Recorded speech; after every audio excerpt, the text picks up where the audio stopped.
Georges-Louis Boucher, merci d'être avec nous pour le deuxième épisode d'En toute liberté avec 21 News. Je propose qu'on se tutoie, puisqu'on se connaît et que ce podcast a quand même vocation d'être... en toute liberté. En toute liberté et naturel aussi. Parfait. Merci de nous accueillir. Donc nous sommes ici, que je comprenne, dans le Parlement belge, dans l'annexe du Sénat, la chambre de lecture, c'est ça? Exact. Donc en fait, au Parlement en Belgique, il y a les deux assemblées qui sont réunies dans le même bâtiment. Donc quand on arrive dans le péristyle, à l'entrée du Parlement, eh bien, d'un côté, vous marchez sur le tapis vert, qui est celui de la Chambre. Et donc toute cette partie-là, toute cette aile-là du bâtiment, c'est la Chambre. Et de l'autre côté, c'est le tapis rouge. Et là, c'est le Sénat. Et le Sénat, est-ce que c'est la Chambre supérieure en Belgique? Est-ce que la Chambre est la Chambre supérieure? Explique-nous un petit peu comment ça fonctionne. Non, alors en fait, c'est très différent de beaucoup d'autres pays, dont la France. C'est qu'au départ, on était dans un système de bicaméralisme parfait. Donc tous les textes devaient passer des deux côtés. Et puis maintenant, ça fait une petite quinzaine d'années que le bicaméralisme a disparu. Et donc, les textes de loi sont uniquement adoptés à la Chambre, à quelques exceptions près. Il y a encore quelques exceptions au niveau de la Constitution qui prévoit le recours au Sénat. Par exemple, des modifications constitutionnelles doivent passer encore dans les deux assemblées. Et ici, dans cet accord de gouvernement, il a été prévu tout bonnement et simplement de supprimer le Sénat. Alors, c'est contestable parce que c'est un peu particulier dans un pays fédéral. C'est-à-dire que dans tous les pays fédéraux, il y a une assemblée qui est celle avec des députés qui représentent au prorata du nombre d'habitants de la circonscription, et il y a en général une assemblée qui représente les États, un petit peu comme le Sénat américain où il y a 2 sénateurs par État, quelle que soit la population. On aurait pu aller dans ce schéma-là puisqu'on est un État fédéral. Ça n'a pas été la direction qui a été choisie. Je ne suis pas le plus grand partisan. Néanmoins, c'est vrai qu'il y a un grand besoin en Belgique de réduire le nombre de postes et de structures politiques. Je pense qu'il y en a beaucoup d'autres que l'on pourrait restructurer. Mais quand il y a la possibilité d'en supprimer une, objectivement, c'est peut-être pas plus mal. Est-ce qu'il y a un vestige aristocratique dans soit le Sénat ou la Chambre, ou est-ce qu'au contraire, vous vous êtes débarrassé, pour le bien ou pour le mal d'ailleurs, de tout remnant, de tout reste, de tout vestige de votre aristocratie qui ressemble par exemple à la Chambre des Seigneurs, la Chambre des Lords au Parlement britannique? Mais c'est un petit peu comme c'est le cas dans beaucoup de pays. Au départ, effectivement, le Sénat était réservé à des notables. Encore aujourd'hui, il est prévu que les enfants du roi puissent normalement y siéger s'ils en font la demande. Mais fondamentalement, aujourd'hui, les deux assemblées, eh bien, on retrouve des profils qui émanent du suffrage populaire. Sauf qu'au niveau du Sénat, ce n'est plus une élection directe. La dernière élection directe qui a eu lieu pour le Sénat, c'était en 2010. Depuis lors, en fait, ce sont des députés qui siègent dans les entités fédérées, donc en Wallonie par exemple ou en Flandre, qui, par une clé de répartition, viennent siéger au Sénat. Donc ce sont des élus qui viennent en fait en deuxième représentation, je dirais, et pas par une élection directe. Si les enfants du roi choisissent, ils siègent au Sénat? Ils peuvent le faire. Est-ce qu'ils le font? Ça n'a plus été fait depuis. Je ne sais même pas si en fait la possibilité a été exercée. En tout cas, pas dans un passé récent. Ça, c'est sûr. Je devrais quand même te présenter pour nos téléspectateurs. Nous avons un public belge, bien évidemment, mais quand même, j'ai envie de te rendre honneur à toi et ta magnifique carrière. Tu es député fédéral. Exact. Chef du mouvement réformateur. Est-ce que c'est juste de dire que tu es le chef de la droite belge? Ouais, c'est pas totalement faux, je crois. Tu es à la tête du plus grand parti de droite et qui est devenu le plus grand parti francophone. Exact. D'accord. Et en Belgique, c'est clair que la fonction de président de parti, c'est pas tout à fait la même chose qu'en France. Donc on a un régime proportionnel qui en plus connaît un régime de fédéralisme. Donc il y a des gouvernements au niveau régional, un gouvernement au niveau fédéral. Et donc les présidents de parti concentrent un petit peu la vision d'ensemble du tout. Et donc ce sont les présidents de parti qui nomment les ministres. Ce n'est pas le président de la République, c'est le président de parti. C'est également le président de parti qui arrête la stratégie du parti aux différents niveaux de pouvoir et donc qui fait en fait le point qui permet la cohérence de l'action politique, de la formation politique concernée. Donc ça veut dire qu'en dernier ressort, quand il y a une difficulté quelconque, c'est vers le président qu'on se tourne, puisque c'est aussi le président de parti qui négocie les accords de gouvernement. Puisque ce sont des régimes de coalition, eh bien on négocie parfois pendant plusieurs mois différents partis pour dire d'atteindre une majorité au Parlement. Et donc, on fait des concessions réciproques. On arrive sur un accord de gouvernement.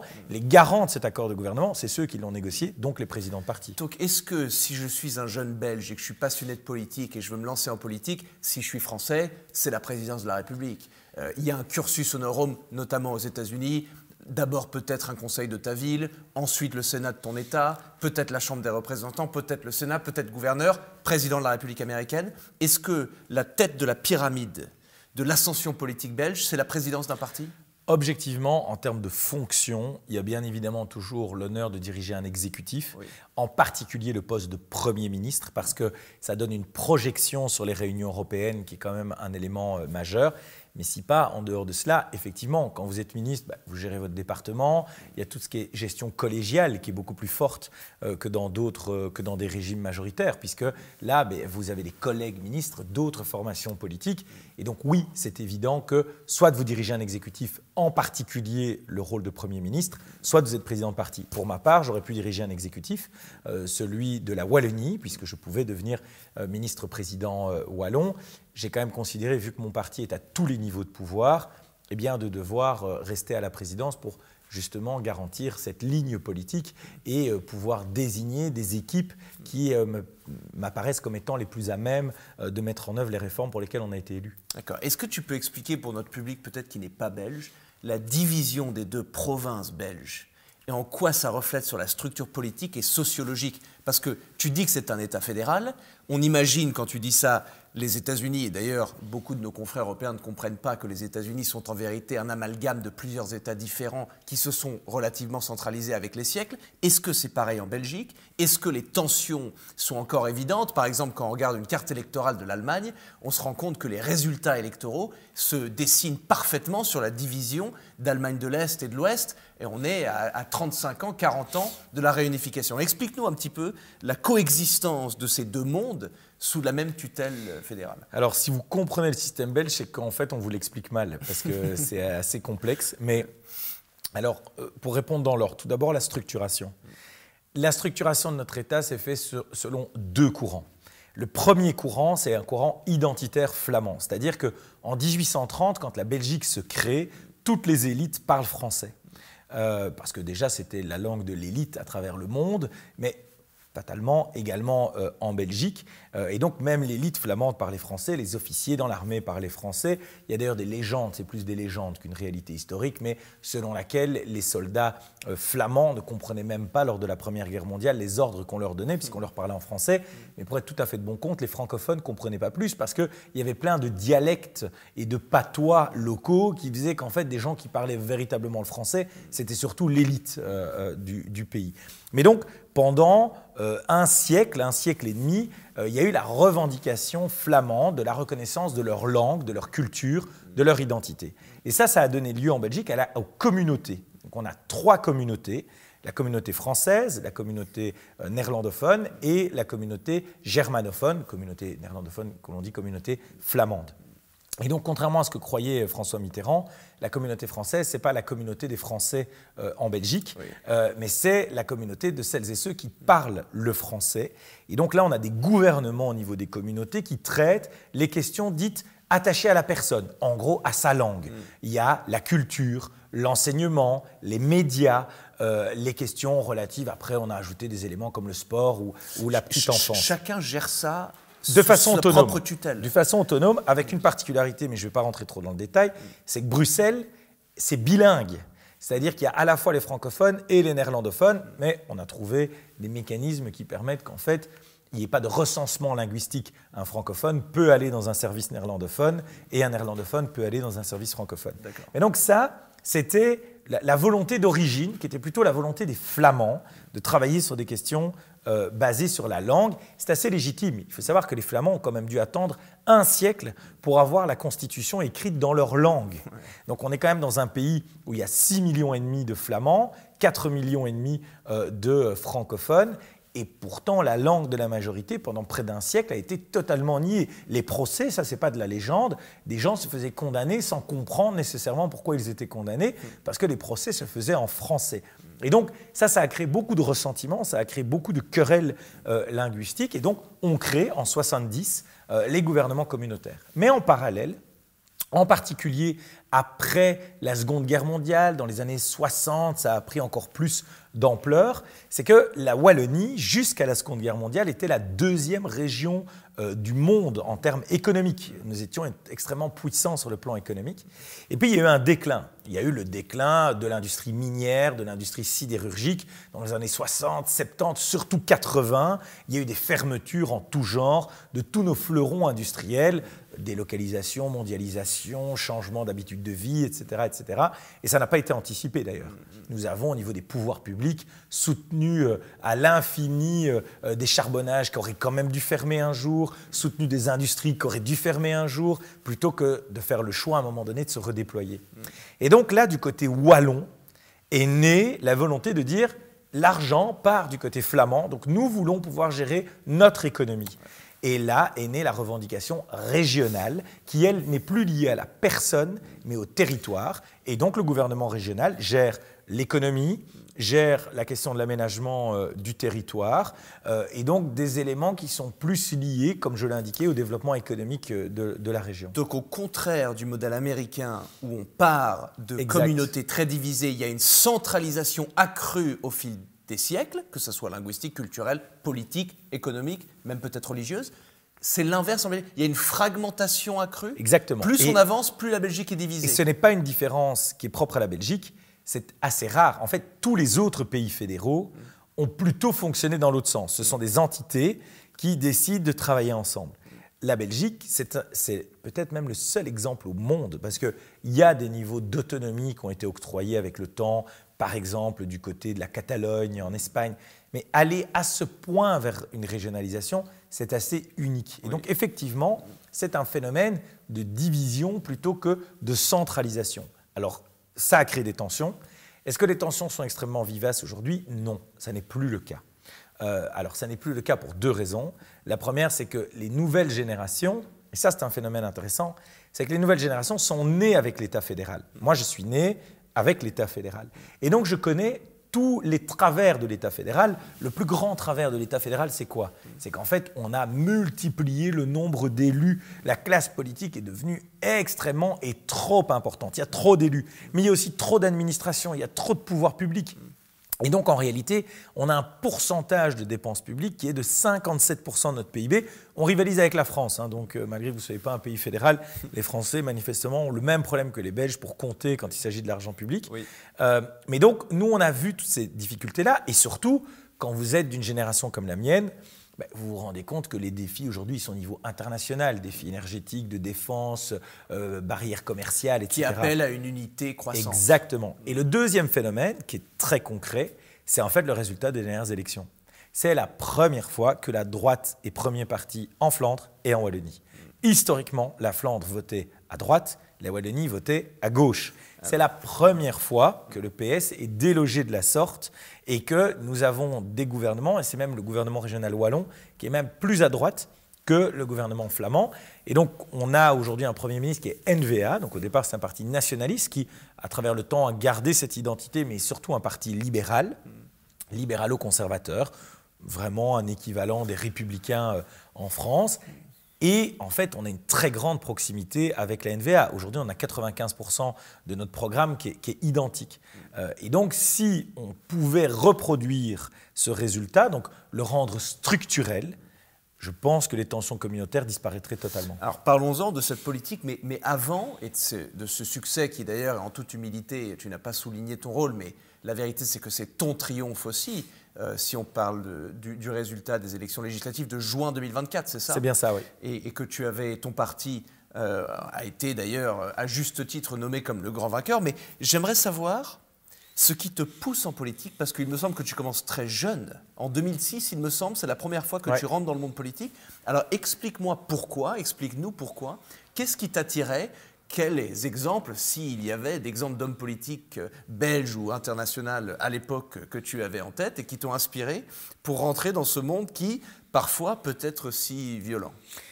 Tout d'abord, il faut savoir que je n'aime pas du tout le monde politique. Donc le milieu politique, je le déteste. Et donc, dès que je peux voir d'autres gens, je le fais.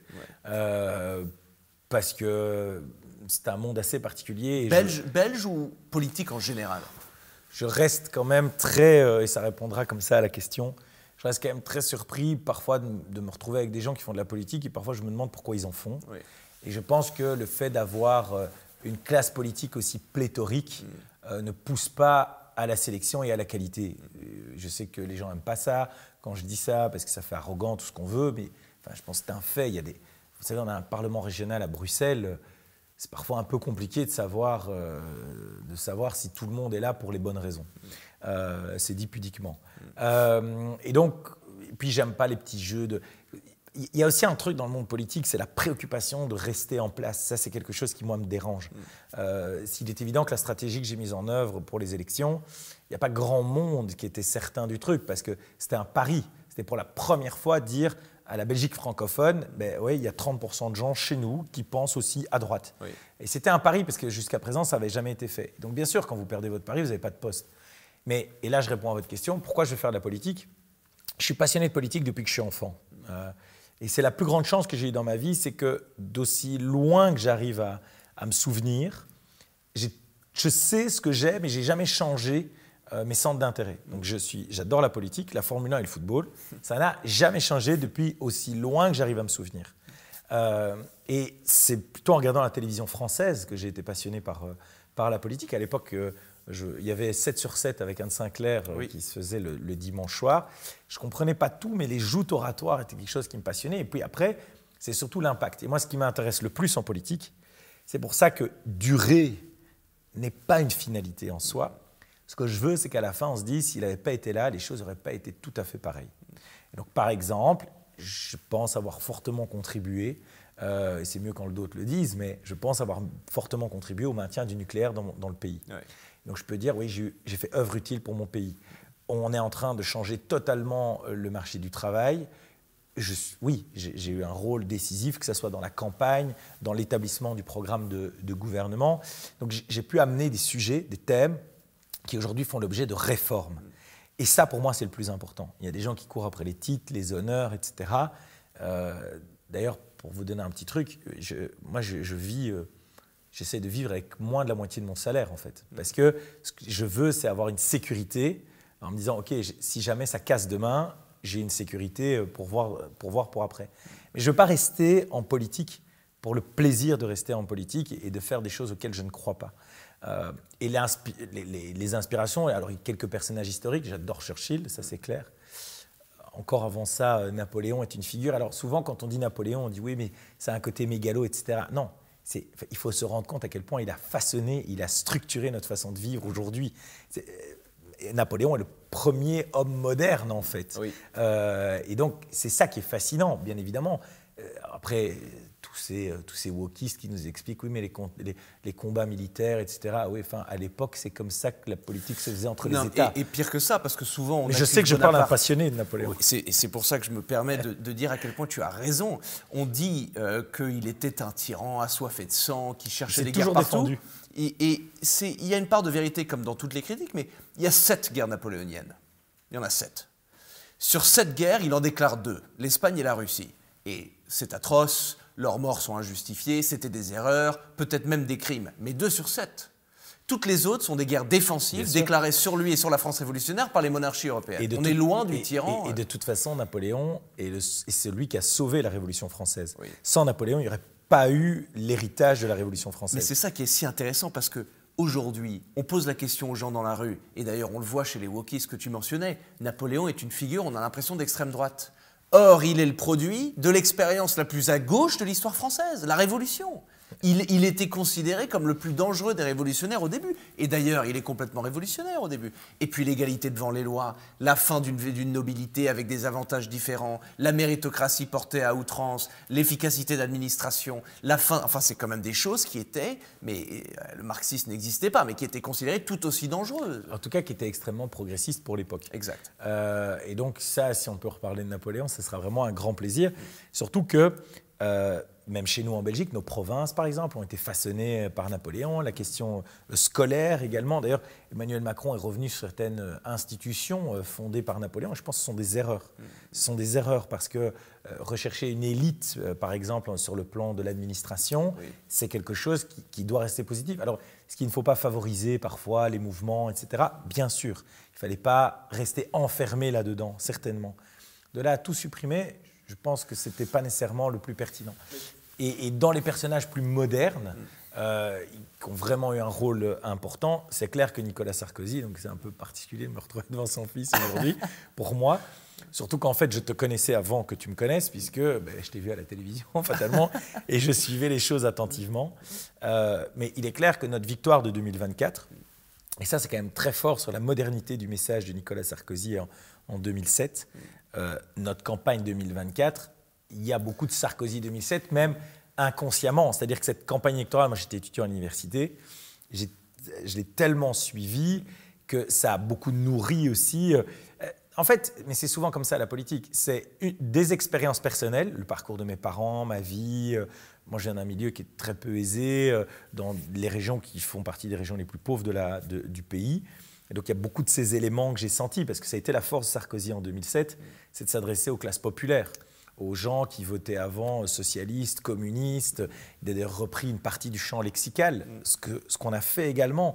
Donc il y a véritablement des parallèles sur les deux campagnes qui sont assez évidentes, avec un marqueur majeur. Le travail. C'est le travail et un principe politique qui était de dire quand la droite s'assume, il n'y a pas d'extrême droite. Et donc moi, j'ai des procès, mais les mêmes procès que Nicolas Sarkozy a eu en 2007. Donc, Nicolas Sarkozy était présenté par la gauche comme un gars de l'extrême droite. Il y a eu des couvertures de magazines, mais qui étaient totalement outrancières. Mais en réalité, il ne se rendait pas compte d'un truc. C'est que quand Sarkozy était là, il n'y avait pas le RN, à l'époque le FN, au deuxième tour. Il se présente en 2007. Donc, en 2002, c'est Jean-Marie Le Pen qui y est. Puis quand Sarkozy est là en 2007, il n'y a pas de Front National au deuxième tour. En 2012, il n'y a toujours pas de Front National en 2012, au deuxième tour. Et depuis lors, c'est normal que le Front National soit au deuxième tour. Alors finalement, qui est le plus grand démocrate dans l'histoire?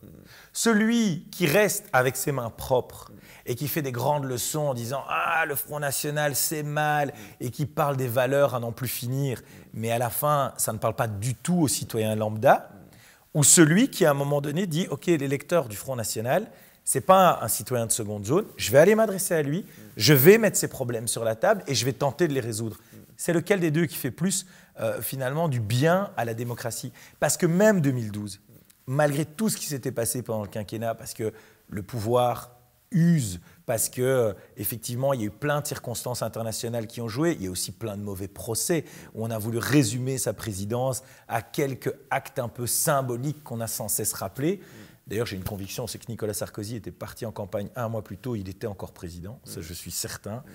Mais bon, c'était aussi un enseignement que je retiens pour la Belgique. Et ça, c'est une grande différence quand on est président de la République et dans le modèle politique belge. C'est que le président de la République, automatiquement, ne permet pas une idée de campagne permanente, quoi qu'on en dise, parce que ça vous bloque quand même d'une partie du contact direct aux gens. Et ça, voilà, cet élément-là est un élément que j'ai beaucoup retenu. Mais il est évident que quand la droite s'assume, il n'y a pas d'extrême droite, et c'est la même chose pour la gauche. Quand la gauche assume et assume réellement d'être de gauche, il n'y a pas d'extrême gauche. Mélenchon a profité du fait que le PS ne savait plus comment il s'appelait, où il habitait, parce qu'il n'y avait plus de cohérence idéologique. Et l'émergence d'Emmanuel Macron en 2017, c'est vraiment deux choses. C'est l'effondrement de la candidature de François Fillon. Alors, on dit maintenant, aujourd'hui, les travaux de M. Fourquet, par exemple, montrent qu'il était en difficulté avant les affaires, mais les affaires, c'est vraiment la cerise, c'est la goutte d'eau qui fait déborder. Sans les affaires, je pense que Fillon fait le deuxième tour. Oui. Et quand tu as un parti derrière toi, très franchement... Mais c'est ça qui n'est pas sûr, parce que Fourquet dit quelque chose de très vrai. Il dit que Bayrou, en 2007, fait 18%. Donc que la voie centriste existait et que dépasser le clivage droite-gauche traditionnel allait arriver, et que ce que Macron fait, c'est qu'il utilise deux choses. Alors certes, l'atterrissage un peu problématique à la fin de la campagne de François Fillon, et la détérioration totale du Parti socialiste avec la présidence de François Ouais. Hollande. C'est ça qui permet Mais il y a à un Emmanuel Macron élément d'émerger. qu'aucune étude ne pourra démontrer, c'est la force de François Fillon dans les débats, Oui, s'il avait été débarrassé de toutes ces polémiques. ouais, bien sûr. Et on peut penser ce qu'on veut, il a quand même, ou en tout cas, il présentait à l'époque une cohérence, même si j'ai des désaccords avec lui. Par exemple, sa vision par rapport à la Russie est pour moi une erreur majeure.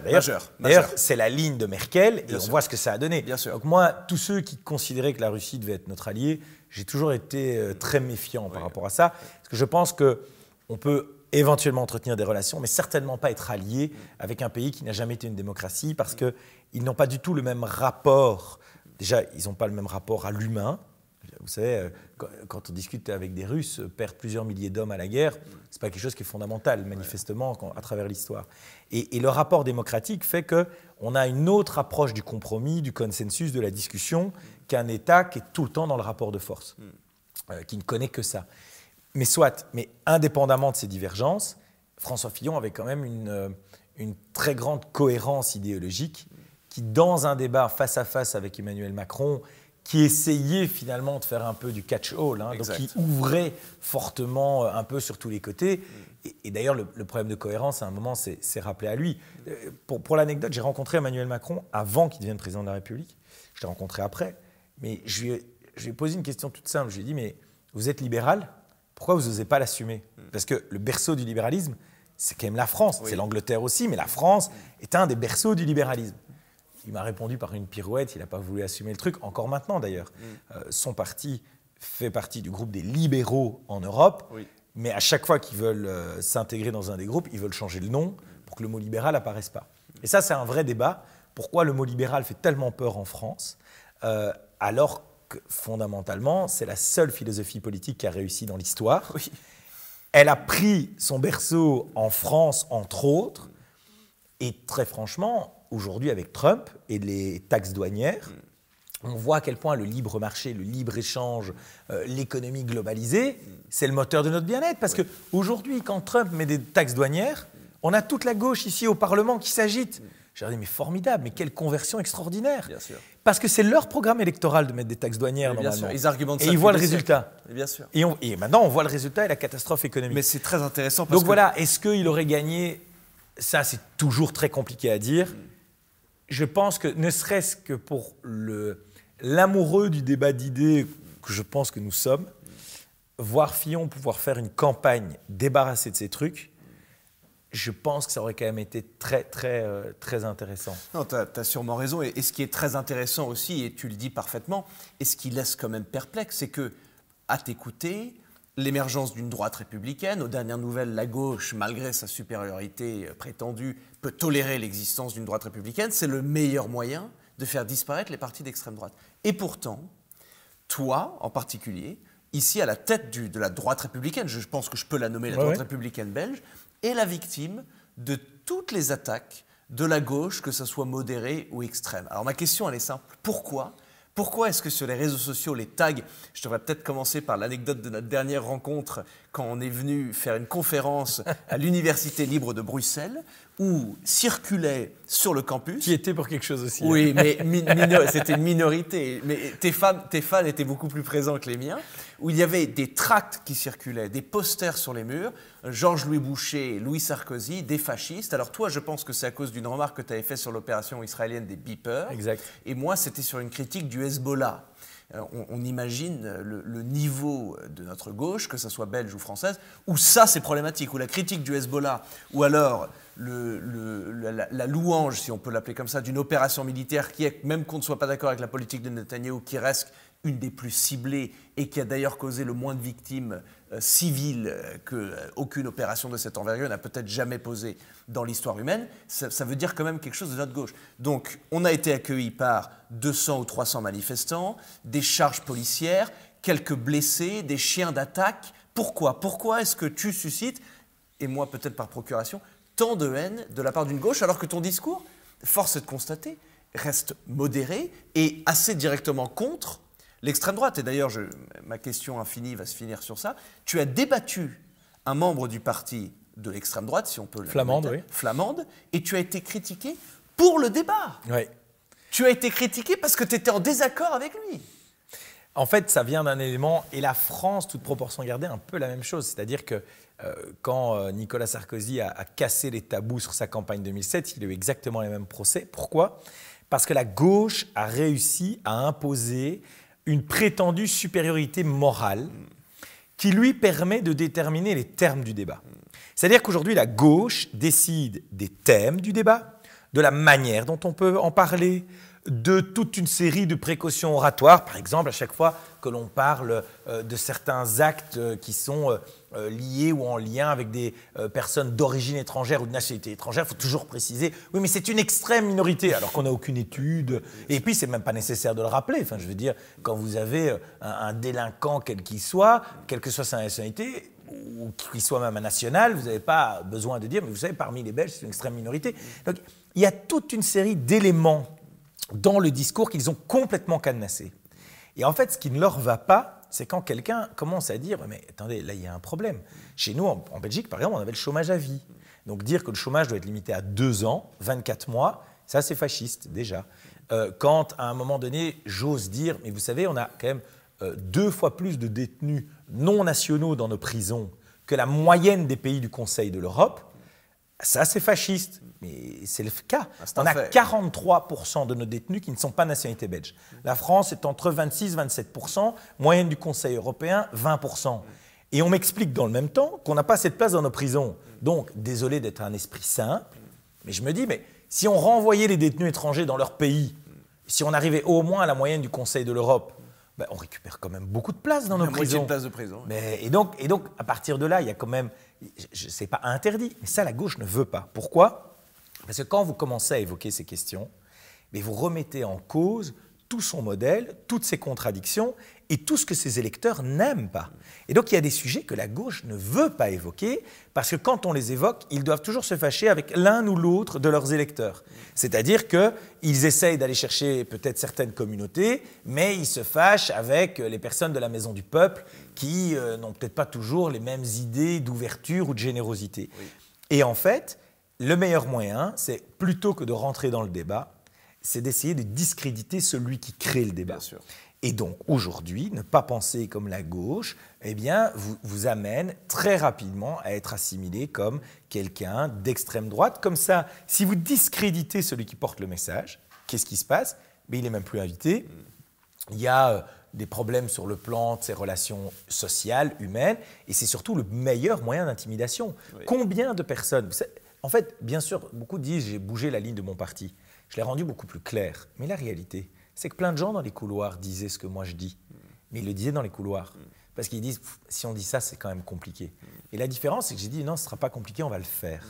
Mais quand vous subissez des pressions comme celle-là, il y a beaucoup de gens qui renoncent avant, en disant, mais non, on ne va quand même pas. Et alors, leur super schéma, c'est de dire, mais quand vous faites ça, vous faites le lit de l'extrême droite, c'est exactement l'inverse. C'est parce qu'on n'en parle pas, qu'on n'en a pas parlé pendant des années, exactement, et que l'extrême droite alors monte.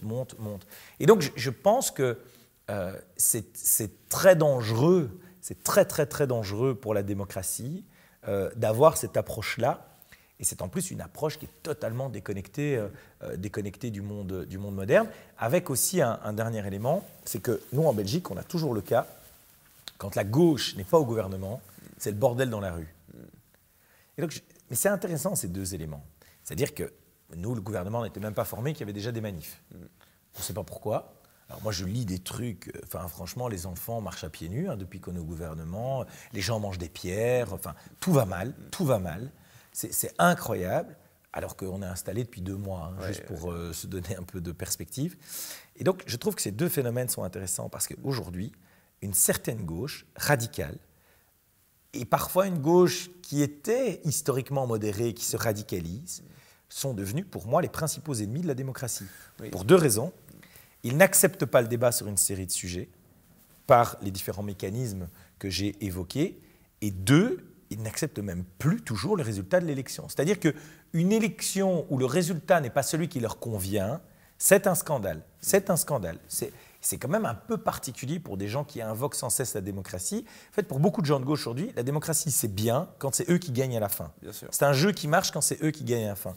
Et pour revenir juste sur le débat, Ça, c'est le truc un peu fou du cordon sanitaire que les Français ont découvert avec le discours de Trump à la RTBF. Mais ici, donc, je débat contre un représentant de l'extrême droite flamande.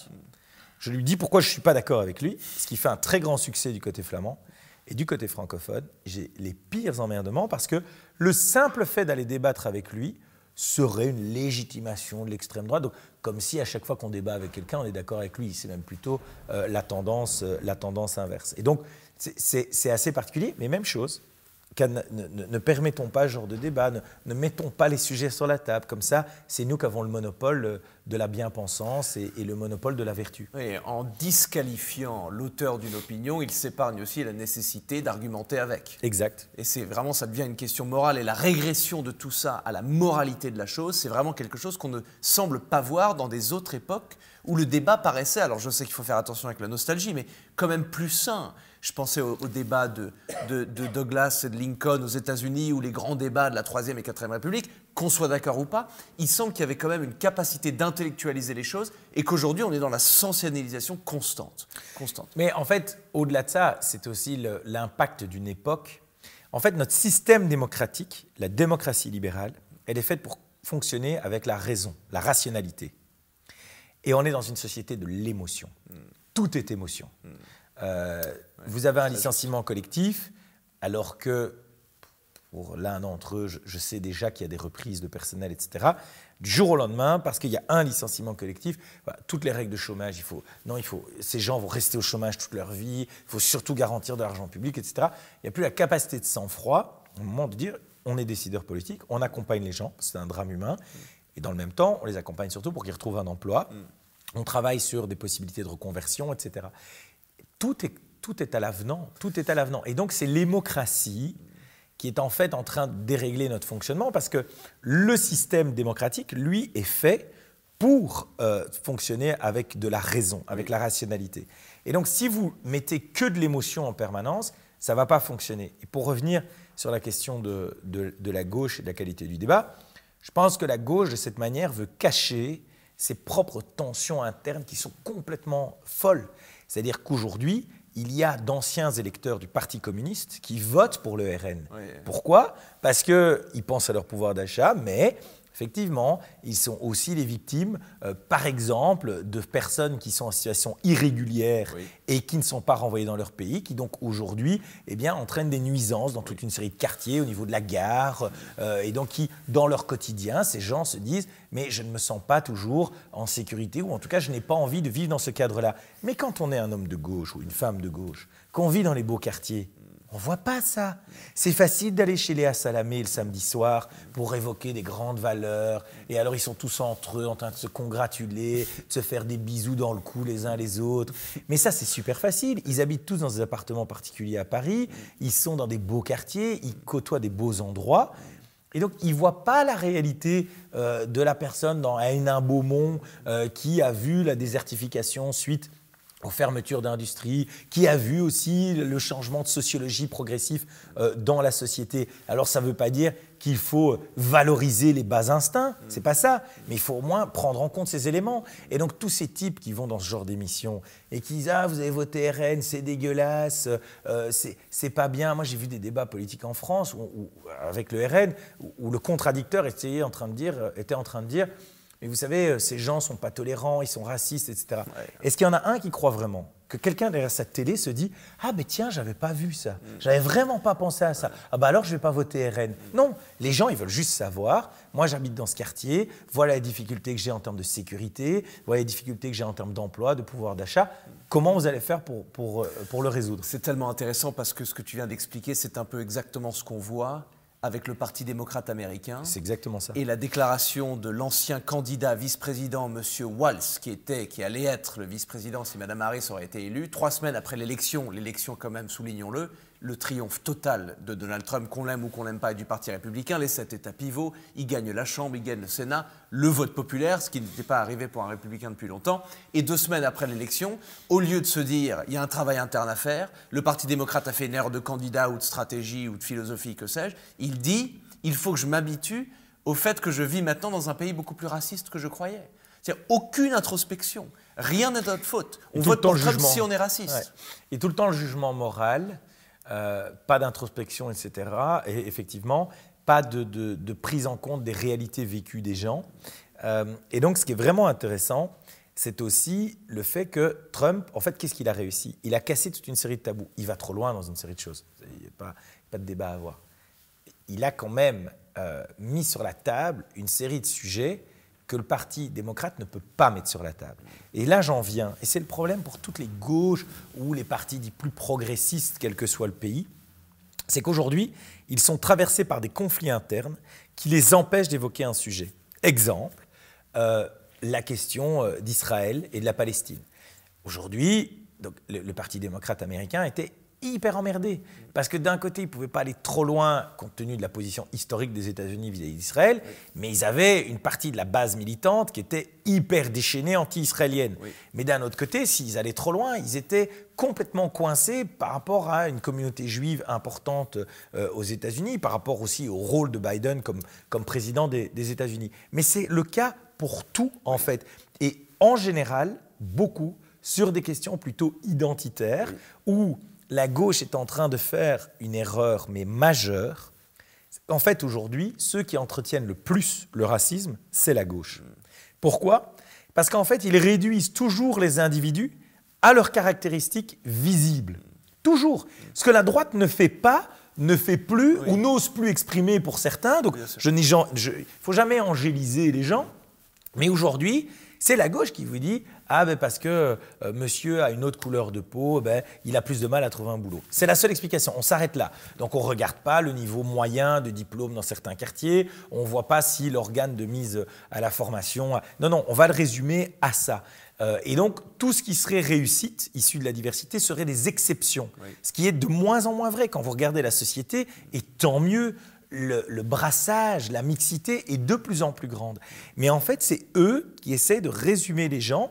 Et donc, on le voit avec le mouvement woke, qui pour moi est un élément qui est dangereux pour la société, mais qui à la fin est peut-être le mécanisme qui va détruire la gauche. C'est déjà en train de la détruire parce que ça crée même des tensions entre ces différents groupes.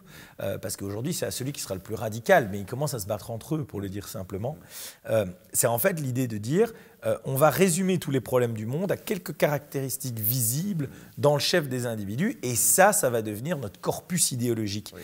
Mais tant qu'ils resteront là-dedans, ils vont manquer la promesse de ce qu'était la gauche. Oui. Parce que la gauche, au départ, c'est un propos profondément universaliste.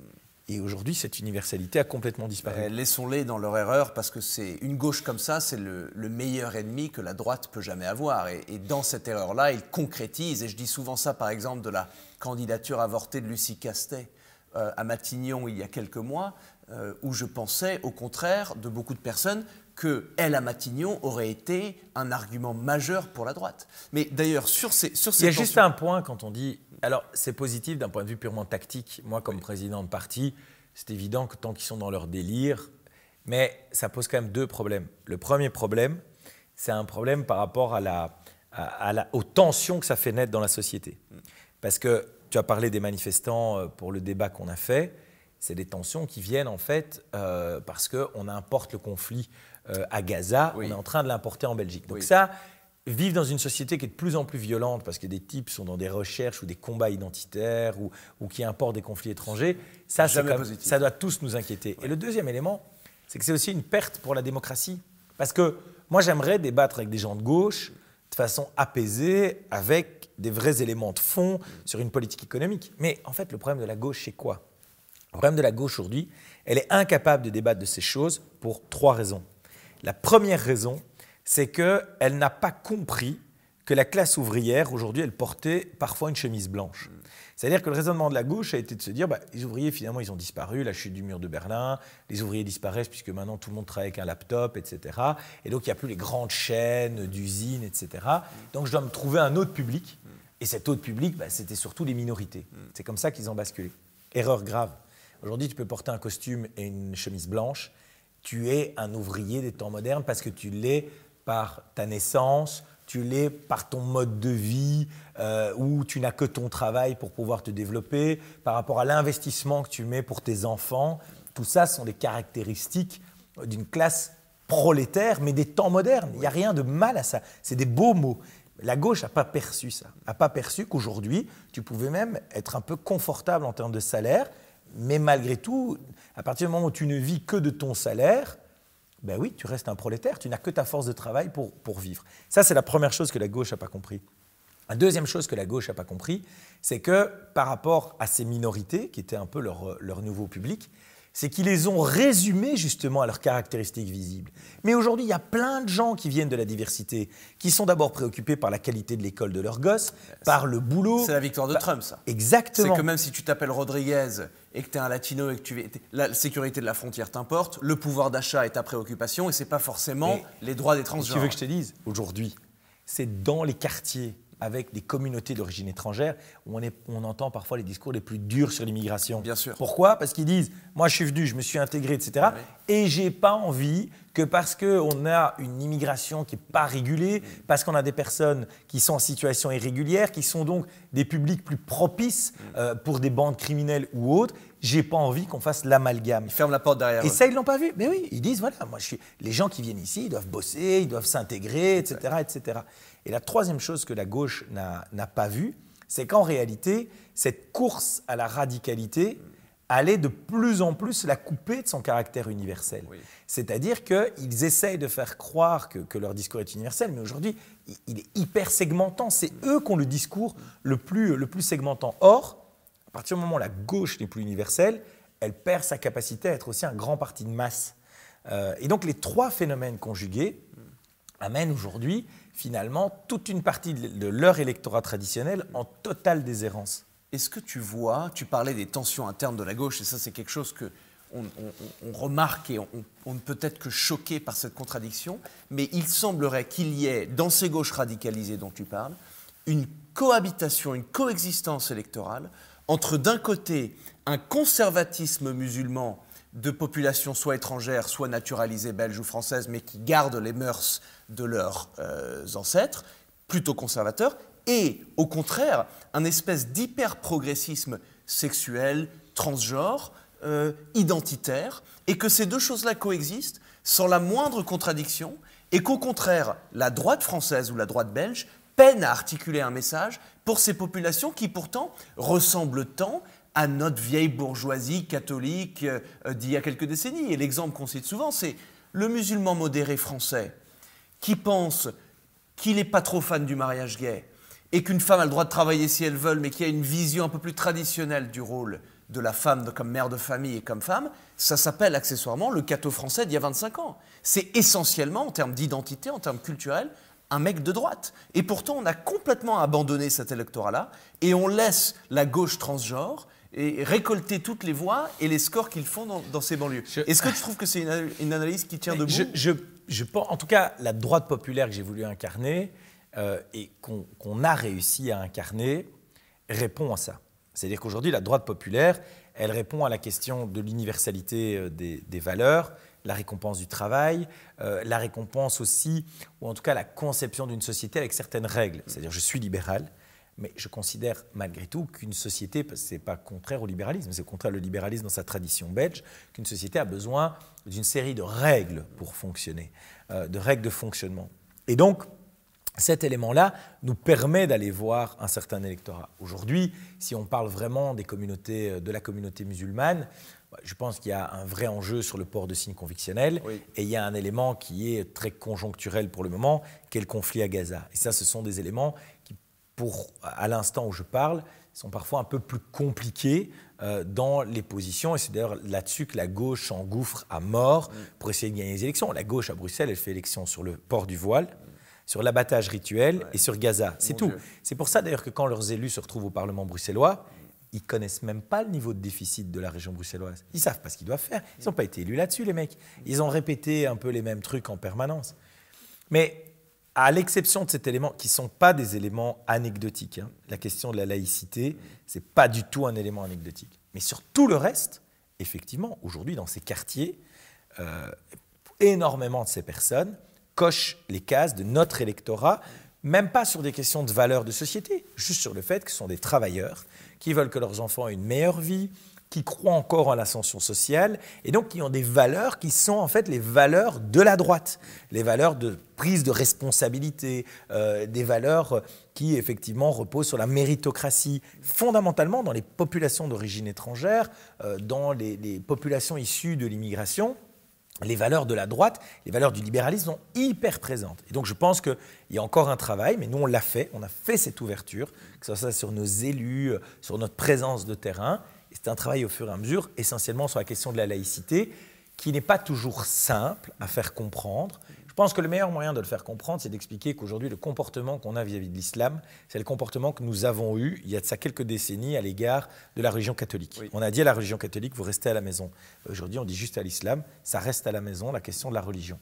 Et donc, comme ça, il n'y a pas une question de discrimination en la matière. Et où j'en veux fort à la gauche, je reviens à ce qu'on disait juste avant, c'est qu'ils ont tellement hystérisé le débat parce qu'ils ont remis des pièces dans le jukebox et finalement le port du voile c'est pas si mal et les gens qui veulent vous l'interdire c'est des racistes et on va prendre le drapeau palestinien pour tenter de résoudre un conflit. Allez, on a aujourd'hui des élus de gauche, des élus locaux de gauche, ils ne sont même pas capables de réparer les toilettes dans l'école de la municipalité, mais par contre, ils vont vous faire croire qu'ils vont résoudre le conflit israélo-palestinien. Et en quoi est-ce que ça concerne l'électeur belge, le col bleu, qui essaie d'arrondir ses formes? On est d'accord, mais ils hystérisent quand même le débat avec ça, et donc ça rend impossible, finalement, de régler la question à tout le moins de la laïcité, parce que, d'un côté, il y a toujours ce son de cloche qui ne permet pas... En fait, c'est quoi le problème de nos pays? Nos pays, c'est qu'on n'arrête pas de dire « oui, quand vous venez dans nos pays, il faut respecter nos valeurs ». Mais on n'est plus que d'accord sur nos valeurs. Aujourd'hui, on a une partie de la classe politique, en France et en Belgique, qui est en confrontation totale avec nos valeurs. La question de l'égalité, la question de la liberté d'expression, la question de la laïcité, aujourd'hui, font que quand quelqu'un, demain... Moi, je me mets souvent à la place de quelqu'un qui ferait ça. Quelqu'un, demain, arrive en Belgique. Et on lui dit, tu dois t'intégrer, tu dois devenir un Belge. OK. Et il écoute les débats à la Chambre. On n'est plus d'accord sur des valeurs fondamentales. On évoque la liberté, on lui donne une toute autre signification, l'un et l'autre. C'est-à-dire, moi je trouve que la liberté d'expression, par exemple, j'ai le droit de débattre contre l'extrême droite. Ah ben non, désolé, il y a des mecs de gauche qui ont dit, ça vous ne pouvez pas faire. Mais elle est où alors la liberté d'expression? La question de la laïcité. Moi, la laïcité, c'est super clair. Il y a des mecs qui vous disent « Oui, oui, je suis laïque, mais bon, je pourrais avoir un policier avec un voile, pas de problème. » Mais en quoi c'est de la laïcité? Sur la question de l'égalité, soi-disant qu'on est tous égaux les uns avec les autres. Ah ben non, puisque la gauche vous explique, par exemple, qu'il y a quand même des électeurs qui sont peut-être des électeurs qui, eux, n'ont rien compris, donc il ne faut pas prendre en compte ce qu'ils disent, hein, parce que vous vous rendez compte, voilà. Donc, on se retrouve finalement à ne plus pouvoir diffuser un discours commun sur des éléments qui sont des éléments universalistes qui devraient nous réunir. Même chose d'ailleurs sur l'antisémitisme. L'antisémitisme, la question de lutter contre l'antisémitisme, c'est une de nos valeurs fondamentales dans cette volonté d'égalité, de lutte contre toute discrimination. Et aujourd'hui, quand il y a des mecs de gauche qui vous disent « mais moi je ne suis pas antisémite, je suis antisioniste ». Mais l'antisionisme, c'est le cachex de l'antisémitisme. Il va falloir m'expliquer. D'ailleurs, en plus, vous savez, c'est souvent des opportunistes qui sont aidés par des lâches qui arrivent à manipuler des idiots. C'est-à-dire qu'ils ont complètement changé le sens du sionisme. Donc, le sionisme, ce n'est plus la volonté d'Herzl d'avoir un État à l'endroit où il se trouve aujourd'hui. Le sionisme serait de l'extrême droite israélienne suprémaciste. C'est n'importe quoi. Nous, on a un ancien président de parti qui était juif, qui s'appelle Jean Gaulle. J'ai vu sur des murs ici à Bruxelles il y a quelques jours, Jean Gaulle égale nazi. Pour aller chercher un juif et lui dire qu'il est nazi, le niveau de connerie est quand même déjà très très très avancé. Et en fait, c'est pour moi la plus grande faiblesse de nos démocraties, justement par rapport aussi à l'immigration où on dit aux immigrés vous vous intégrez pas, ou en tout cas à certains d'entre eux. Mais franchement, moi je me mets à leur place, je dis mais on s'intègre par rapport à quoi? Et donc je pense qu'il y a un vrai travail des politiques de rappeler quelles sont nos valeurs. Et si vous faites le test, allez au Parlement, ils sont en réunion, il y a l'Assemblée plénière, allez au Parlement, posez la question à tous les députés à la sortie de citer 5 grandes valeurs et leur signification, qui seraient des valeurs fondatrices de ce qu'est la Belgique et l'Europe. Ils ne savent pas. ils évoquent des valeurs, mais ce truc est vide, c'est creux. Et donc, comment voulez-vous que des personnes qui viennent de l'extérieur se disent « Ah oui, c'est comme ça que je dois me conformer ». Non, ça ne marche pas. Et là, moi j'insiste sur un élément majeur, c'est que oui, contrairement à toutes les autres régions du monde, on est la seule région où on fait croire aux gens qu'on peut venir et qu'en fait chacun vit comme il veut. Oui, chacun vit comme il veut dans un cadre.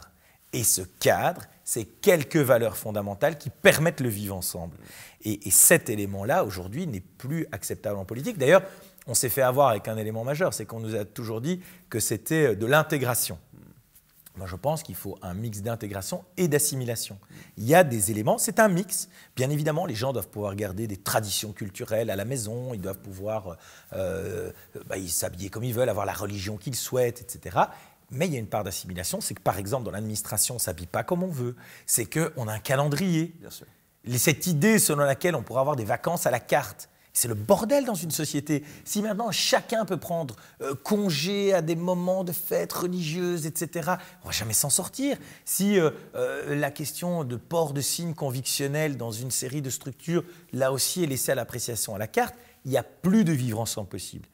Et donc, on a quand même réussi dans le passé à faire croire aux Corses, aux Bretons et aux Basques qu'ils appartenaient tous à la même communauté nationale. Oui. Je pense que ça ne doit quand même pas être fondamentalement impossible aujourd'hui pour l'ensemble des personnes qui vivent dans nos États. D'ailleurs, à ce sujet, le Figaro Magazine, récemment, a fait une une qui a suscité un espèce de tollé sans nom, je le sais en Belgique, mais aussi en France, la fameuse une du Belgiquistan. Je crois que je suis le seul à l'avoir défendu. Justement, qu'est-ce que tu en as pensé? Est-ce que tu trouves qu'elle était exagérée ou au contraire, qu'elle touchait très proche du réel et du vrai? Alors, c'est un titre de presse. Enfin, je veux dire, quand je lis les titres de presse qui me concernent, oui. Parfois je ne voterai même plus pour moi. Parce que je me dis, si je m'en tiens qu'au titre, c'est dramatique, quoi. Donc bien sûr que le titre est toujours réducteur, résumé, la photo est choisie aussi. Mais je veux dire, des femmes habillées comme ça, il y en a quelques-unes à Bruxelles, il n'y en a pas qu'une, quoi. Donc, est-ce que c'est exagéré? Sur le constat, je pense que ce qui n'est pas exagéré, c'est le fait que les Belges eux-mêmes et la classe politique belge n'a pas conscience de l'étendue du défi aujourd'hui de faire vivre les gens ensemble et effectivement de l'influence religieuse qui est croissante dans une série de quartiers. Donc oui, moi cette une, je la défends. Elle n'est pas illégitime. C'est une une qui est coup de poing, mais le coup de poing est nécessaire compte tenu de la situation parce qu'il est minuit moins une. Il est minuit moins une par rapport à quoi? Par rapport au fait de pouvoir faire respecter par tout le monde dans ce pays que la religion est toujours secondaire par rapport aux lois de l'État, que la religion n'a pas sa place dans la gestion de l'administration, que la religion n'a pas sa place dans l'influence du vote des élus. Individuellement, chaque élu peut voter en conscience, mais on n'a pas à organiser la société sur la base des convictions religieuses des uns et des autres. Il faut le rappeler. Aujourd'hui, pour vous dire à quel point cette une, elle n'est pas excessive, je peux vous dire que si on met le mariage homosexuel au vote, et vous savez que la Belgique est un pays qui effectivement est certainement plus progressiste que la France sur la question. Chez nous, le mariage homosexuel est accepté depuis plus de 20 ans, sans que ça ait vraiment suscité des débats majeurs comme en France. Aujourd'hui, au Parlement bruxellois, si vous mettez le mariage homosexuel au vote, je ne suis pas certain que ça passe. Incroyable. Ou en tout cas, si on continue comme ça, c'est évident que ça ne passera pas. C'est plus un intégrisme catholique qui l'en empêcherait maintenant, c'est un conservatisme musulman. Exactement. Exactement. Et aujourd'hui, on a quand même eu... Moi, je vais regarder... Parce que j'ai des journalistes belges. Les journalistes belges, eux, ils sont vite choqués. Hein. Alors, parfois, peut-être qu'il y a certains journalistes français qui sont trop excessifs. Donc, ça, je pense que c'est très caractéristique de nos pays. Nous sommes un pays plus paisible. Les Français sont plus révolutionnaires. Je pense que c'est le peuple le plus révolutionnaire d'Europe, à tout le moins. Mais... Néanmoins, nous, par contre, c'est vraiment... parfois, on a un peu les ravis de la crèche, il faut quand même être honnête. Hein. Et donc, ils étaient un peu choqués. Et ils me disent, oui, mais cette une, etc. Je leur dis, mais quand il y a des écoles où on ne peut plus commémorer l'Holocauste, il y a des écoles ici à Bruxelles qui devaient aller sur des pavés de la mémoire pour commémorer l'Holocauste, ça n'a pas été possible, pour ne pas heurter une partie du public compte tenu du conflit à Gaza, etc. Quand la ministre de l'Éducation, Valérie Latini, qui est de ma formation politique, fait une enquête auprès de profs et que plusieurs milliers de profs disent « oui, on s'auto-censure dans les classes pour cette raison ». pour la raison religieuse. Il y a des débats qu'on ne veut plus aborder, des sujets qu'on n'évoque plus, on s'autocensure. Quand vous voyez la difficulté qu'il y a aujourd'hui dans les structures publiques à faire respecter le fait de ne pas porter de signes convictionnels. Pourquoi ? Parce que quand on est fonctionnaire, on ne se représente pas soi-même, on représente l'État. Et l'État n'a pas de religion, l'État n'a pas de conviction politique, n'a pas de conviction philosophique. Donc vous devez juste l'accepter. Quand on voit toutes ces difficultés-là et qu'on me dit « mais non, non, l'influence de la religion, c'est pas vrai, c'est du fantasme ». Mieux que ça, et dernier point qui est quand même majeur, c'est qu'aujourd'hui, quand on m'explique qu'il faut faire de la mixité sociale, la mixité sociale, c'est quand même dans les deux sens. Quand vous avez des quartiers qui sont devenus totalement monolithiques sur le plan religieux, que vous n'avez plus, et bien évidemment qu'on a le droit d'avoir une boucherie halal, mais on a aussi le droit, j'ose espérer, de manger de la viande qui n'est pas halal. Et c'est les quartiers les moins diversifiés installés. Mais c'est pire que ça. Aujourd'hui, vous avez des structures qui vous disent, par exemple, je vous donne un exemple très concret que j'ai dénoncé. Quand vous dénoncez ça, les gens vous regardent bizarrement. Enfin, je me demande qui est le bizarre des deux. Le SAMU social, à Bruxelles, dans son cahier, dans son marché public, pour les repas, a indiqué que les repas devaient être halal et que l'autorité publique était en droit à n'importe quel moment de demander un certificat pour bien vérifier que la nourriture est halal. Et alors quand je le dénonce, ils font des tours et des détours pour ne pas assumer leur truc, et puis ils me renvoient je ne sais vers quoi. Mais est-ce que, encore une fois, celui qui veut manger halal en a le droit, mais est-ce que des gens qui ne sont pas religieux ont encore le droit de ne pas se plier à ça? Et donc, quand j'additionne tous ces éléments, et que des journalistes viennent me dire « oui, mais ils parlent du Belgiquistan, mais ils n'ont pas d'études, ils n'ont pas d'éléments pour me dire que, etc. » Je ne sais pas combien d'exemples il leur faut. Et je pense que le plus dangereux aujourd'hui, c'est le caractère monolithique des quartiers. Les gens ne vivent pas ensemble. Ce n'est pas vrai. Aujourd'hui, à Bruxelles, les gens ne vivent pas ensemble. Les gens vivent à côté des autres dans les meilleurs des cas. Et en Angleterre, on a vu ce que ça donnait quand les gens vivaient à côté les uns des autres. C'est qu'à un moment, ils vivent les uns contre les autres. Oui. Parce qu'un quartier, à un moment, va se rebeller contre un autre. Et ça, il y a un problème. Vous savez, parfois, quand il y a des mouvements au Congo ou au Rwanda, il y a des manifestations, voire parfois quelques actes un peu plus musclés à Bruxelles, en plein cœur de l'avenue Louise, qui est, toute proportion gardée, nos petits Champs-Élysées. Mais tu te dis, mais il est où le problème? La plupart des gens qui manifestent sont nés en Belgique. Et donc, en fait, est-ce que c'est ce pays qui n'intègre pas? Ou est-ce qu'à un moment donné, il y a des acteurs qui ne souhaitent pas l'intégration? C'est pas parce que vous êtes né... Moi, ma mère est italienne. J'ai un attachement particulier à l'Italie. Mais, je veux dire, mon pays, c'est la Belgique. Enfin, on ne va pas réagir sur tout ce qui se passe. On n'est pas là-dedans. Hein. C'est la même chose en France. Il y a des familles où on ne regarde pas la télévision belge. On regarde que la télévision du pays d'origine. Est-ce que c'est un problème? Oui, je pense que ça n'aide pas, en tout cas, à faire société. Alors, tu as mentionné tout à l'heure le fait que c'est la première fois depuis très longtemps que la droite est au pouvoir dans les deux provinces. Ça faisait que quelques mois, mais qu'effectivement, c'était une nouveauté. Alors, permets-moi de te poser une question qui est quand même assez directe, mais en vue des changements démographiques de la population européenne, belge comme française, en vue des flux migratoires qui sont de plus en plus difficiles à contrôler, est-ce que même la droite au pouvoir peut réellement assurer le maintien de la neutralité belge ou de la laïcité française? Ou est-ce que, et c'est ce qui effectivement a été souligné notamment dans le Figaro, les changements démographiques, les flux migratoires sont tels que, en fait, nous sommes l'arrière-garde et que peut-être nous pouvons mettre un délai sur l'inévitable et que nous allons vers des sociétés de plus en plus communautarisées et de plus en plus islamiques? Ou est-ce qu'il y a encore le moyen de changer profondément les choses? Je ne crois pas du tout à ça. C'est-à-dire que moi, quand je vais dans des quartiers à plus forte mixité, comme on dit, l'accueil est extraordinaire. Moi, je vous donne un exemple. On a eu pas mal de fusillades à Bruxelles à cause du trafic de drogue et du grand banditisme, dont à Anderlecht. Anderlecht, que vous connaissez peut-être via le club de football, le Sporting d'Anderlecht, qui a fait quelques exploits par le passé en Coupe européenne. Et j'ai été aux endroits où il y avait, aux stations de métro, où il y a eu des fusillades. J'étais accueilli comme personne. Enfin, je suis mieux accueilli là que dans les quartiers les plus bourgeois de Bruxelles, où normalement je dois faire un carton électoral. Pourquoi? Parce que les gens ils viennent vers moi et ils disent, et c'est ça la droite populaire, ils disent, mais monsieur, vous avez raison, on a besoin de vous. Sur la sécurité, vous avez raison de renforcer au niveau des policiers. Vous avez raison que c'est des personnes en situation illégale qui viennent et qui, à un moment donné, font du trafic, etc. Ces gens m'ont expliqué. On avait été à la station de métro Clémenceau.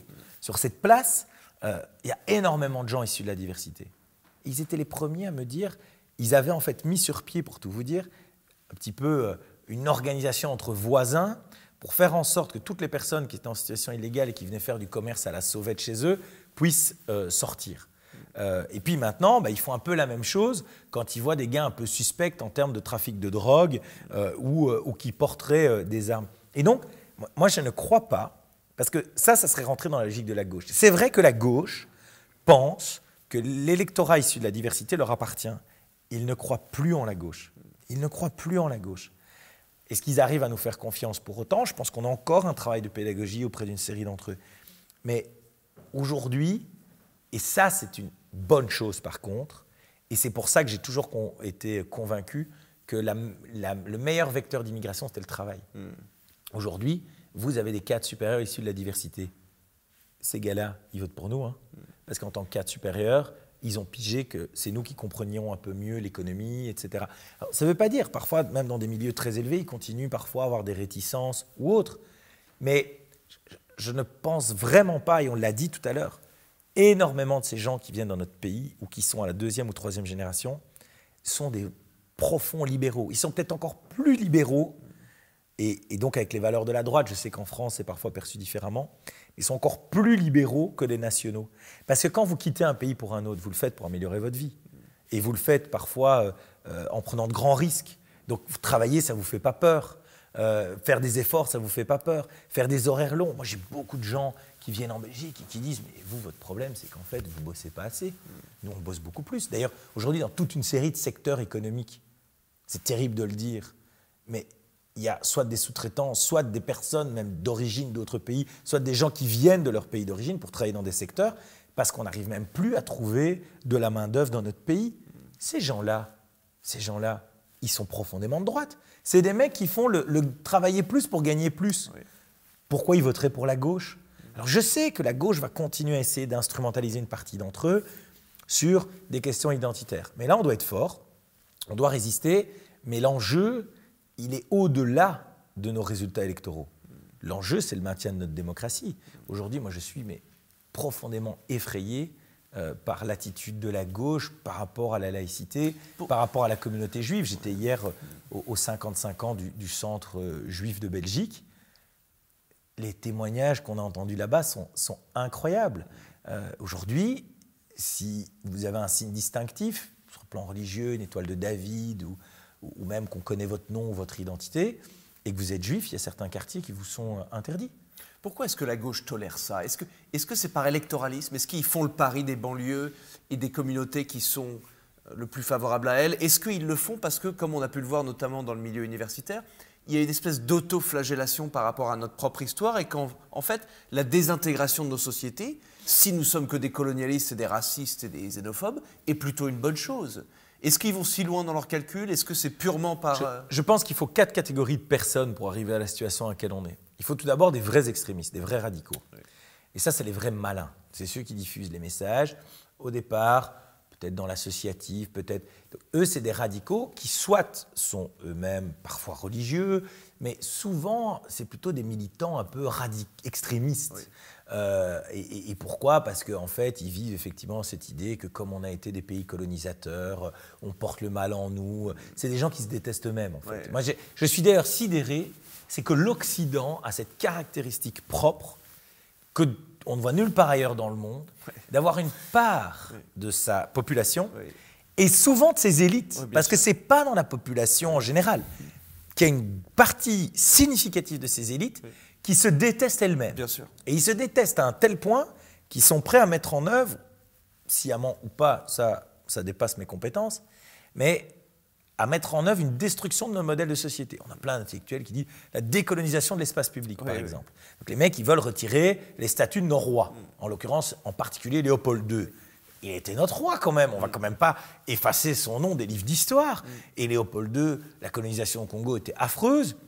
À côté de ça, si ces gens sont cohérents jusqu'au bout, il faut revendre tous les bâtiments qui sont ici à Bruxelles, toutes les grandes constructions. Enfin, il faut quand même être un peu cohérent. Donc, il n'y a pas une histoire qui est pas sans tâche.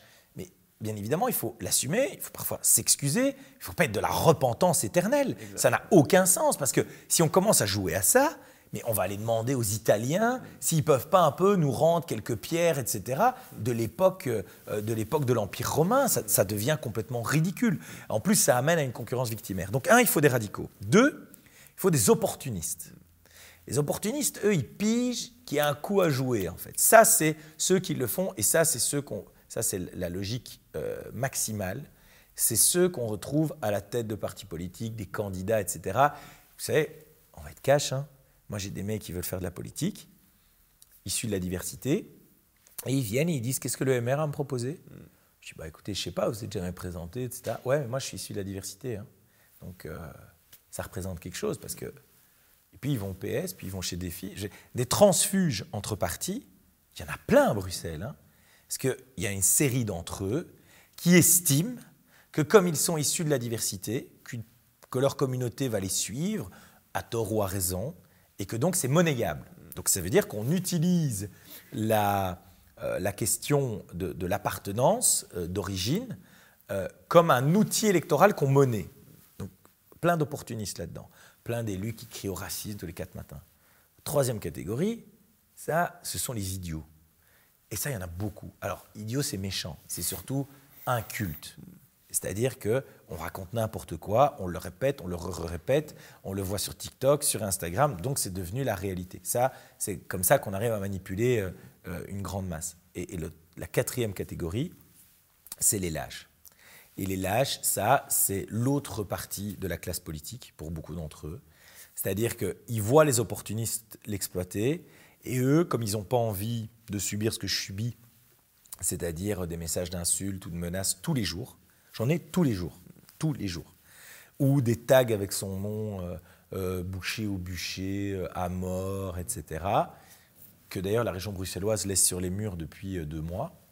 Enfin, je sais pas, un esprit un peu simple pourrait à un moment donné le prendre peut-être au sérieux. Et donc ces lâches, ils voient bien que ça ne va pas, mais ils se disent « je voudrais quand même passer une soirée paisible, on verra demain ». Et donc ils ferment les yeux. Et le cocktail, là, il est complètement réuni. C'est-à-dire qu'on a une partie de jeunes qui n'a aucune référence historique sur toute une série de sujets, conflits au Moyen-Orient, histoire de la Seconde Guerre mondiale, etc., qu'on manipule. Les fameux opportunistes dont j'ai parlé, les lâches, vous savez, aujourd'hui, c'est les cadres du Parti socialiste, par exemple, en France comme en Belgique. C'est les mecs qui, avec leur éducation, ils savent qu'il y a un truc qui ne va pas, mais ils ne disent rien, parce qu'électoralement, c'est un gain à courte durée et en plus, ce n'est pas d'emmerde. Et derrière, qui tire les marrons du feu, les plus radicaux. Les plus radicaux qui, en plus, sont les idiots utiles des radicaux en face. Mélenchon est le meilleur ami de Marine Le Pen. Marine Le Pen est la meilleure amie de Mélenchon. Bien sûr. Parce que tant que ces radicalités-là vont exister, elles vont se répondre les unes aux autres. Et au milieu, on a toute une série de démocrates, dont une partie d'entre eux sont un peu lâches. Donc, comme ils n'osent pas assumer une ligne un peu claire, ils laissent les radicaux le terrain. C'est intéressant parce que nous, en France, on a cette alliance politique de gauche qu'on appelle le Nouveau Front Populaire qui tient ensemble dès qu'il y a des élections, mais qui se désintègre dès qu'il faut un petit peu gouverner, parce que la logique est toujours la même. Au moment où tu vas te faire élire, il faut courir vers les plus radicaux de ton parti, parce que c'est eux qui se déplacent dans les urnes le plus souvent. Mais dès qu'il faut se faire nommer ministre, il faut recourir vers le centre, parce que si tu n'es pas respectable, tu n'es pas nommé ministre. Et on a cette tension alors, entre Jean-Luc Mélenchon, qui vient clairement de la partie la plus radicale de la gauche, et peut-être un challenger qui est plus centriste ou plus républicain, peut-être Glucksmann ou François Hollande. Qui est l'équivalent ici en Belgique? Qui est votre gauche républicaine? Qui est un interlocuteur sérieux, modéré? Vous n'êtes pas d'accord sur l'économie, sur le libéralisme, sur le libre-échange, mais vous considérez qu'en face, c'est quand même quelqu'un avec qui vous partagez la majorité de vos valeurs et avec qui on peut converser? Officiellement, c'est le PS, qui aujourd'hui, c'est une figure qui d'ailleurs parfois va un peu en France avec Paul Magnette, qui en est le président. Mais qui aujourd'hui est exactement dans la même position qu'un Olivier Faure. Est-ce que c'est juste Il ne veut pas le reconnaître, alors parce que le Parti socialiste est un peu plus puissant, mais en gros, il court tellement après l'extrême gauche. Chez nous, c'est le PTB, le Parti des travailleurs de Belgique. Chez vous, c'est la France insoumise. Et aujourd'hui, la coalition France insoumise, c'est-à-dire extrême gauche, social-démocratie, écologie, oui. C'est exactement le même bloc. C'est exactement le même bloc. Est-ce que c'est avec juste le de même dire phénomène que le spectre politique belge est juste plus à gauche que le français, de la même façon que le français est plus à gauche que l'américain? Pardon d'utiliser une référence personnelle, mais mon père m'a souvent dit qu'il était très à droite en France, mais que sur beaucoup de sujets, il est plus à gauche qu'Obama. Marine Le Pen, par exemple, n'aurait jamais pensé remettre en question la santé pour tous. Est-ce que vous êtes juste plus à gauche que la France, de la même façon que nous, on est plus à gauche que les Américains? Je pense qu'on aurait pu le dire, mais que ça n'est plus le cas. C'est-à-dire que, comme la droite ne s'assumait pas toujours, d'ailleurs, les mecs de droite en Belgique, ils ne disent jamais qu'ils sont de droite. Ils disent « je suis de centre droit ». Et alors, on avait conçu dans mon parti un super concept qui était le libéralisme social. Et donc, on disait aux gens « je suis libéral, mais je suis social. Je suis pour le partage et tout ça ». Et moi, quand je suis arrivé à la tête du MR, j'ai mis le hashtag « fier d'être libéral ». Et parce que je leur ai expliqué, je dis « mais est-ce que vous avez déjà vu un écologiste qui dit « moi, je suis écologiste, mais j'ai compris l'économie ». Est-ce que vous avez déjà vu un socialiste qui dit « moi, je suis socialiste, mais en fait, je suis honnête ». Il n'y a jamais eu ça. Les mecs ne se justifient pas d'être ce qu'ils sont. Parce que nous, le Parti socialiste, avait quelques affaires, donc c'est pour ça que j'ai précisé sur l'honnêteté. Oui. Mais donc, ils ne se justifient pas de ce qu'ils sont. Les écologistes ne pigent rien à l'économie, mais rien. Bon, manifestement, ils vivent comme ça, ils vivent assez bien avec ça.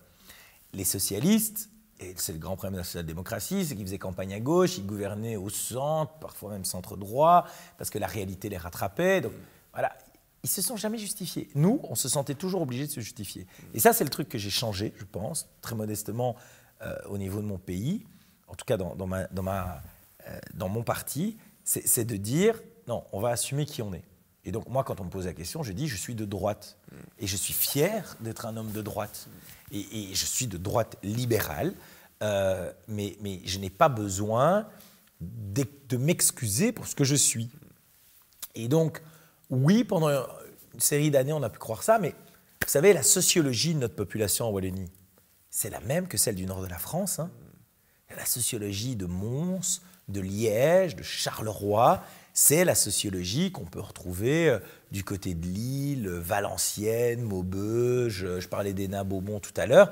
On a exactement la même réalité. C'est-à-dire c'était des bassins industriels, les mines ont fermé, les industries ont fermé. Donc c'est des zones avec des plus hauts taux d'inactivité, donc qui sont en reconversion.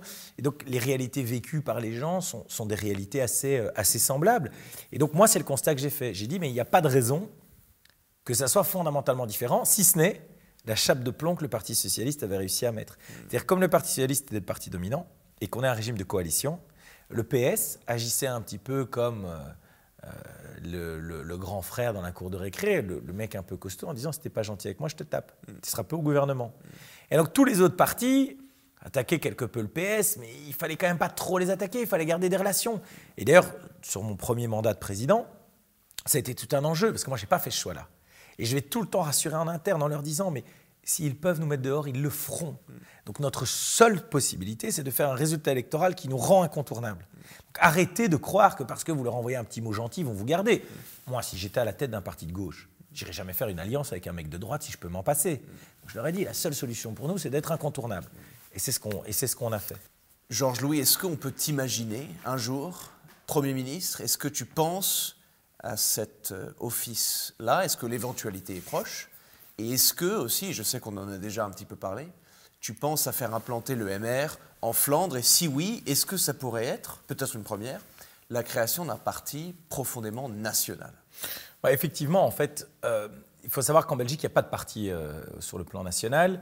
Il y a des partis francophones et néerlandophones. Et ce qui s'est passé, c'est que notre parti frère, donc le Parti libéral flamand, a subi une grosse défaite électorale pour des raisons de positionnement politique, de personnalité en place, etc. Et donc, aujourd'hui, ça nous déforce quelque peu, parce que ça serait bien au niveau national de pouvoir compter sur un continuum. Par exemple, dans cette coalition, on a dû prendre le Parti socialiste flamand. Si le Parti libéral flamand avait fait 2 sièges de plus, on pouvait faire un gouvernement totalement homogène en la matière. Et donc oui, j'envisage très sérieusement que le MR puisse aller en Flandre, puisque le mouvement réformateur a une vraie popularité en Flandre. puisque, on l'avait dit, historiquement, la sociologie flamande est déjà plus à droite, donc ce qui fonctionne du côté francophone fonctionnerait peut-être même encore plus du côté flamand. Et donc, on travaille, on avance, notre centre d'études devient bilingue, donc il va être également actif en Flandre. Moi-même, je vais en Flandre très régulièrement dans des débats, des rencontres, dans différents dîners, conférences, etc. Et donc oui, on y travaille très sérieusement. On va voir un peu l'évolution du paysage politique, notre relation avec la NVA, notre relation aussi avec l'OpenVLD, mais c'est quelque chose de très sérieux parce que moi, j'aime avoir mon destin en main. Et le fait de pouvoir aller chercher des sièges au Parlement qui viennent de Flandre, ça nous rend totalement incontournables. Ça nous rend vraiment la valeur pivot de la politique belge. Donc oui, c'est quelque chose de très sérieux. Sur la question de Premier ministre, je l'ai dit, en Belgique, quand tu es président de parti, la seule fonction qui t'amène vraiment à quitter ton parti sans réfléchir, c'est Premier ministre. Pourquoi ? Parce que, alors c'est vrai que le Premier ministre en Belgique, ce n'est pas tout à fait comme le président en France, puisqu'il dépend de sa coalition. Mais je pense que tout ce qui est réunion européenne, avoir ce positionnement sur la scène internationale, vu les défis de notre époque, c'est fondamental, c'est essentiel. Donc ça, c'est vraiment l'élément d'attrait qui est incontournable. Et puis être Premier ministre de son pays, d'être le chef de gouvernement de son pays, c'est un honneur qui ne se refuse pas. Alors déjà aujourd'hui, je pourrais être, si je le souhaitais, le premier vice-premier ministre, compte tenu de la coalition. J'ai fait le choix de continuer au niveau du parti pour implanter mon parti durablement comme le premier, pour mettre en œuvre surtout les réformes pour lesquelles on a été élu, parce que ça me permet de piloter à la fois l'action des gouvernements régionaux et du gouvernement fédéral. Et il y a un gouvernement encore à former qui est celui de la région de Bruxelles-Capitale. Et donc, à partir de là, est-ce que le coup suivant, c'est la place de Premier ministre ? Si c'est le cas, j'en serais pas malheureux. Mais encore une fois, je vous l'ai dit, j'estimerais la réussite de mon parcours politique au nombre de choses que j'aurais pu changer. Et parfois, ce n'est pas toujours celui qui occupe la fonction qui change les choses. Je vais être désagréable à l'égard de personne, mais je peux citer une série de premiers ministres, voire parfois dans certains cas peut-être de présidents, où à la fin on se dit, bon, finalement, est-ce qu'ils ont eu une influence majeure sur le cours des choses ? Ce n'est pas toujours évident. Et par contre, d'autres qui ont occupé d'autres fonctions ont réussi à avoir un impact majeur pour différentes raisons. Donc, vraiment, je mesurerai la satisfaction de mon parcours politique au nombre de choses qu'on aura pu faire évoluer. Et d'ailleurs, c'est aussi un des éléments qui m'a amené à rester président de parti. Je parle souvent de la guerre culturelle, donc de l'idée qu'aujourd'hui, il faut casser certains tabous dans le débat, oser amener certains sujets, aller jusqu'au bout avec ces sujets. Ça, il y a une liberté grande quand on est président de parti de pouvoir le faire, qui n'est pas toujours le cas quand vous êtes enfermé dans une fonction. Donc voilà, est-ce que c'est envisageable ? Oui. Est-ce que c'est probable ? Ce n'est pas à moi de le décider. Est-ce que j'assumerai la responsabilité ? Oui, pleinement, bien évidemment. Ici, si on regarde même les chiffres, si le Premier ministre actuel n'acceptait pas la fonction serait revenue à ma formation politique. Donc oui, mais encore une fois, je le répète, je pense que le plus grand problème en politique, c'est quand on court après les postes. Parce que la course au poste amène à ce qu'on ne dise pas ce qu'on pense, amène à ce qu'on ne prenne pas certains risques. Et ça, c'est le truc le plus mortel, objectivement. En plus, il y a aussi un truc où il faut se mettre à l'aise, hein, c'est que le grand public, il ne sait même pas qui est ministre de quoi. Il se dit les gens se disent juste, cette personne-là, elle a pris part à tel débat, elle a influencé telle idée, c'est une personne qui compte. Voilà. Et c'est ça qui est important, c'est de pouvoir compter dans la prise de décision et pour influencer le cours des choses. Alors d'ailleurs, le Premier ministre, M. De Wever, le Premier ministre à l'heure où je te parle, et ton homologue du Parti socialiste, Paul Magnette, on a une requête pour toi de la part de 21 News et dans toute liberté, Georges Louis. Est-ce que tu peux regarder la caméra et leur dire, et les inviter de notre part sur notre podcast et peut-être leur dire pourquoi ça vaut le coup de venir nous parler. Je vais regarder quelle caméra ? Celle-là. Bon, alors Bart, je lui dirais avec beaucoup de sympathie que c'est un podcast à faire et une interview à faire parce que ça va lui permettre d'expliquer très facilement sa vision des choses, qui est parfois caricaturée.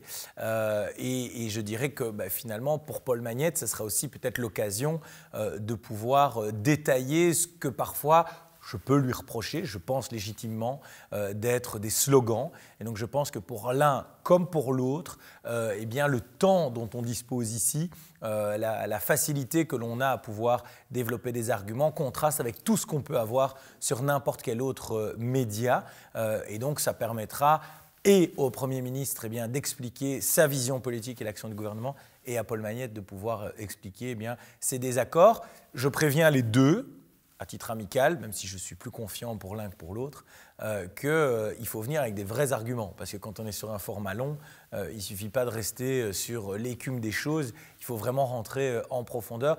Mais je ne peux que leur conseiller parce que pour un politique, c'est fondamental d'avoir des formats longs, parce que les formats longs permettent de faire comprendre la vision de société. Je pense que ce soit Bart de Wever ou Paul Magnette, ils ont une vision de société. J'en partage certains points, je m'oppose à d'autres, mais c'est vraiment important. Alors, on est dans une époque où ça passe beaucoup par le son et l'image.